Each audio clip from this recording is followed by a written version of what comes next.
This is the 21st question from Digital SAT Test 2 Module B. This is from the harder set of math questions. And number 21 gives us this equation. It's asking for the value of C. What you got to do, you do regression and desmos, paying attention to these coordinates here. So I'm going to plug that into desmos. Just got to make sure you plug it in the correct way. Here goes. So you got to hit the plus and upper left, choose the table, and then plug your coordinates in there. -2, -6, and then there -1, -8, I said, and then they are 0, -6.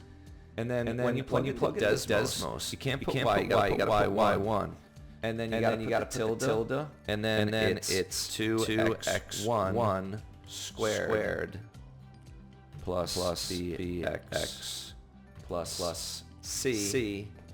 I didn't put the x1. I got to put x, y, y1 in there. So you can see your b and your c. It's 4 and -6. The question's asking for BC, so it's 4 times -6. -24 is your answer. See the following video including how to solve it by hand. Check us out on YouTube, IB Masters Learning Center Test 2 Module 2. Be the hardest set of math questions. It's on that playlist on IB Masters Learning Center. Videos just above this. Great day.